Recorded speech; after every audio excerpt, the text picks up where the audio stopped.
Hello friends. तो स्वागत है आपका हमारे चैनल मुफ्त शिक्षा पर। तो आज हम जानेंगे 2 सितंबर के करंट अफेयर्स।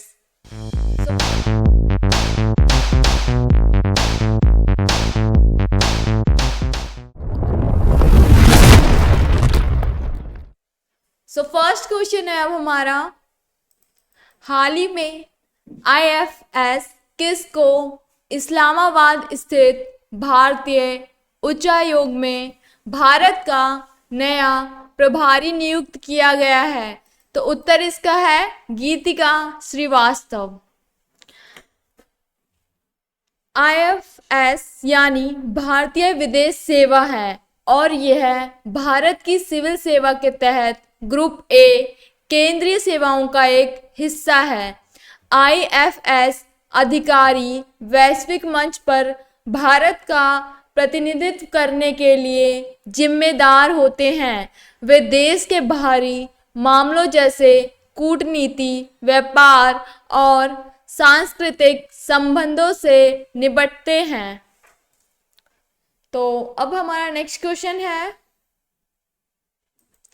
हाल ही में पाकिस्तान और नेपाल देश के बीच कौन सा ओपनिंग मैच खेला गया है?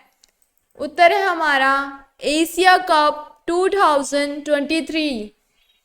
अब नेक्स्ट क्वेश्चन है हमारा, हाल ही में लघु सिंचाई योजनाओं में कौन सा राज्य शीर्ष पर रहा है? तो उत्तर है हमारा उत्तर प्रदेश। लघु सिंचाई योजना यानी कि माइनर इरिगेशन स्कीम्स में खोदे गए कुओं की हिस्सेदारी सबसे अधिक है। इसके बाद कम गहरे ट्यूबवेल, मध्यम ट्यूबवेल और गहरे ट्यूबवेल हैं। महाराष्ट्र कुएं खोदने, सतही प्रवाह और सफर्स लिफ्ट योजनाओं में अग्रणी राज्य है।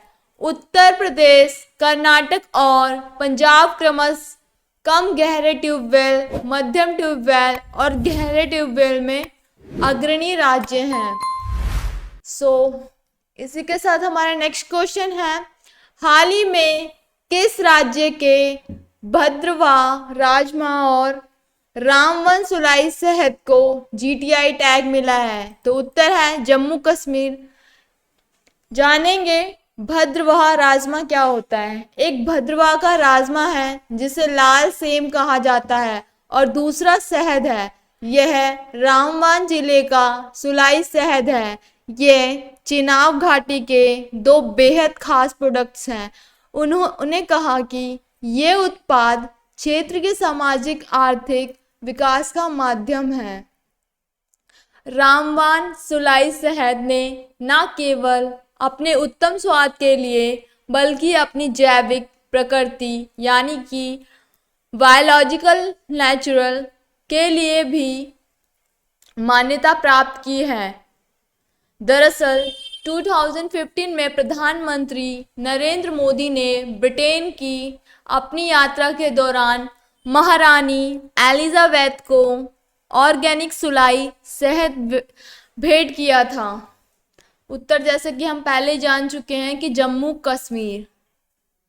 अगर फ्रेंड्स आपको हमारी ये वीडियो पसंद आ रही हो तो हमारे चैनल को सब्सक्राइब जरूर करें। हाल ही में किस किस देश ने संयुक्त वायुसेना अभ्यास किया है?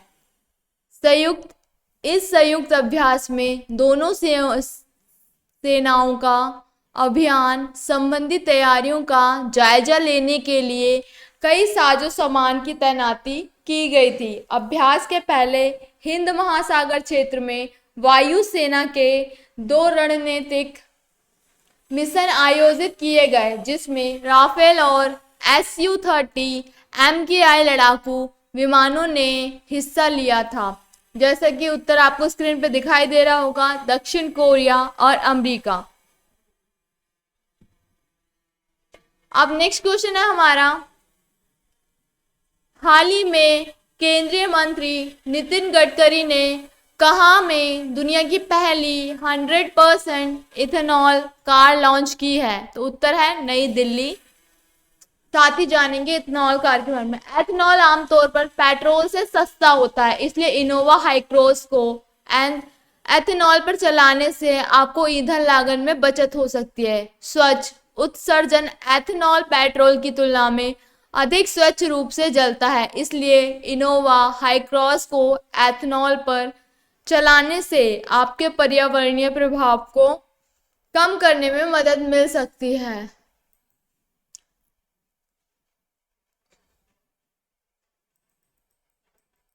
हाल ही में किसको ईटी लीडरशिप एक्सीलेंस अवार्ड से सम्मानित किया गया है? तो उत्तर है परमीत सिंह सूद। जानेंगे एक्सीलेंस अवार्ड शिक्षा की बेहतरी के लिए कार्य करने वाली हस्तियों को सम्मान, मतलब कि एक्सीलेंस अवार्ड उन्हीं लोगों को दिया जाता है जो शिक्षा को बेहतर बनाने के लिए कार्य करते हैं, जो बेस्ट होते हैं। नेक्स्ट क्वेश्चन है अब हमारा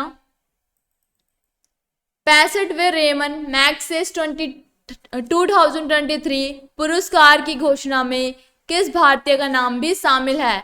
तो उत्तर है हमारा डॉक्टर रवि कनन। तो जानेंगे रेमन मैग्सेसे के बारे में। रेमन मैग्सेसे अवार्ड फिलिपींस के 7वें राष्ट्रपति रेमन मैग्सेसे की याद में दिया जाता है। इसकी स्थापना 1957 में की गई थी। सामाजिक सुधार के क्षेत्र में जो भी अच्छा काम करते हैं उसे इस पुरस्कार से नवाजा जाता है। इसे एशिया का नोबेल पुरस्कार भी कहा जाता है।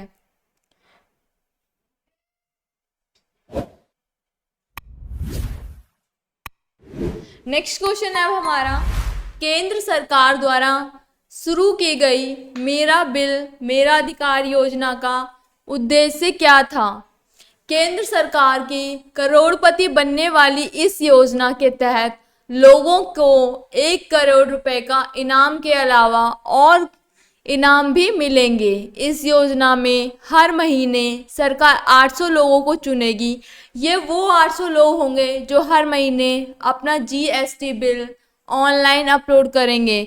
इन 800 लोगों को 10,000 रुपए का इनाम दिया जाएगा। उत्तर है हमारा चालान प्रोत्साहन योजना। नेक्स्ट क्वेश्चन है किस बॉलीवुड अभिनेता को AFTT यानी कि FTTI का अध्यक्ष नियुक्त किया गया है? तो उत्तर है श्री रंगनाथन माधवन। तो FTII यानी कि film and television institute of India को दुनिया भर में ऑडियो विजुअल मीडिया में उत्कृष्टता के लिए केंद्र के रूप में मान्यता प्राप्त है। यहाँ के पूर्व छात्र हर जगह काम करते हैं, जैसे लॉस एंजलिस, पेरिस और लंदन से लेकर मुंबई, हैदराबाद, त्रिवेंद्रम, चेन्नई और कोलकाता तक। तो नेक्स्ट क्वेश्चन है अब हमारा केंद्र में नागरिक उड्डयन मंत्रालय यानी कि MOCA के सचिव के रूप में किसने पदभार ग्रहण किया है? बुमुलु नमंग बुअन नाम ने। किसने किया है? बुमलू नमंग बुअल नाम। नागरिक उड्डयन मंत्रालय देश में नागरिक उड्डयन क्षेत्र के विकास और विनियमन के लिए राष्ट्रीय नीतियों और कार्यक्रमों के निर्माण के लिए जिम्मेदार होता है। ठीक है, अब नेक्स्ट क्वेश्चन है हमारा दिल्ली में संपन्न हुई जूनियर राष्ट्रीय जूडो प्रतियोगिता में उत्तर प्रदेश के खिलाड़ियों ने कितने कांस्य पदक जीते? तो जानेंगे जूडो प्रतियोगिता होती क्या है, इसके बाद इसका उत्तर बताते हैं।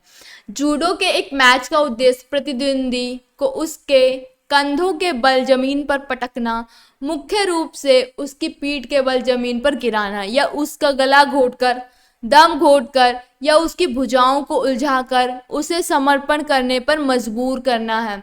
इनमें से किसी एक के लिए अंक के रूप में इपॉन प्राप्त होता है, जिसके बाद तुरंत मैच जीत लिया जाता है। तो उत्तर है हमारा 3 3 कांस्य पदक जीते हैं। ठीक है, ठीक है गाइस, इसी के साथ हमारी जो वेबसाइट है www.muft.shiksha, इस पे जाकर आप अपना कोई भी कोर्स कर रहे हैं तो उससे रिलेटेड क्वेश्चन आंसर आप कर सकते हैं। तो हमारी वेबसाइट www.muft.shiksha पर जाएं और अपने क्वेश्चंस और आंसर करें वहाँ जाके। नेक्स्ट क्वेश्चन है अब हमारा, ज्यूरिख डायमंड लीग चैंपियनशिप 2023 में नीरज चोपड़ा ने जैवलिन थ्रो में कौन सा स्थान प्राप्त किया? तो उत्तर है दूसरा स्थान प्राप्त किया। जानेंगे लीग चैंपियनशिप 2023। भारत में वर्ल्ड एथलेटिक्स चैंपियनशिप की लाइव स्ट्रीमिंग होगी। विश्व एथलेटिक्स चैंपियनशिप 2023 का 19वां संस्करण 19 अगस्त से शुरू हो रहा है। इस प्रतियोगिता में 23 पुरुष और 4 महिला एथलीट समेत कुल 27 भारतीय एथलीट पदक के लिए अपनी दावेदारी पेश करेंगे। नेक्स्ट क्वेश्चन है अब हमारा, किस देश में कोरोना वायरस के नए संस्करण EG.5 का पहला मामला सामने आया? तो कतर, उत्तर है कतर। इस गर्मी में उस तनाव को EG.5 कहा जाता है या अनौपचारिक रूप से एरिस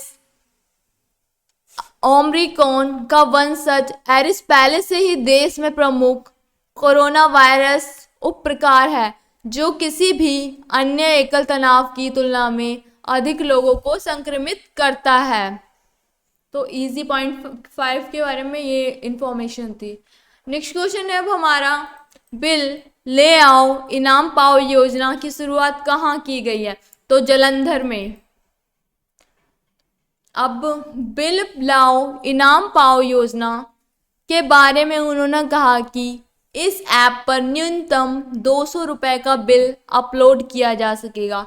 अपलोड किए गए बिलों से अगले महीने की 7 तारीख को एक लक्की ड्रॉ निकलेगा और विजेताओं को 290 पुरस्कार वितरित किए जाएंगे। कपूरथला में मेरा बिल ऐप की शुरुआत के दौरान प्रशासनिक अधिकारी। नेक्स्ट क्वेश्चन है अब हमारा, देश के सबसे बड़े स्वदेशी परमाणु संयंत्र की शुरुआत कहाँ पर हुई? उत्तर है गुजरात के काकरापार में।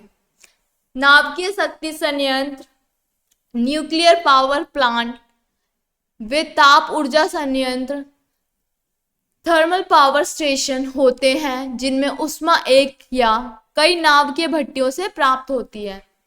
नेक्स्ट क्वेश्चन है इसी के साथ हमारा, मंत्रिमंडल ने अनुसंधान और नवाचार को बढ़ावा देने के लिए किस योजना को मंजूरी दी है? तो उत्तर है हमारा प्रिप योजना। प्रिप योजना का उद्देश्य देश में रिसर्च इंफ्रास्ट्रक्चर को मजबूत करके भारतीय फार्मा मेडटेक क्षेत्र को लागत आधारित प्रतिस्पर्धात्मकता से इनोवेशन आधारित विकास में बदलना है। भारत मात्रा के हिसाब से दुनिया का तीसरा सबसे बड़ा दवा उद्योग है जिसका मूल्य लगभग $50 बिलियन है। तो अब नेक्स्ट क्वेश्चन है हमारा, पहली तिमाही में भारत की GDP कितने प्रतिशत पर रही है? तो इसमें उत्तर है आपका 7.8%। सकल घरेलू उत्पाद GDP यानी ग्रॉस डोमेस्टिक प्रोडक्ट या GDP या सकल घरेलू आय किसी भी देश की सीमाओं के भीतर एक समय अवधि में उत्पादित सभी अंतिम वस्तुओं और सेवाओं के मौद्रिक मूल्य को सकल घरेलू उत्पाद कहते हैं। ये किसी भी देश की आर्थिक गतिविधियों का एक व्यापक माप है।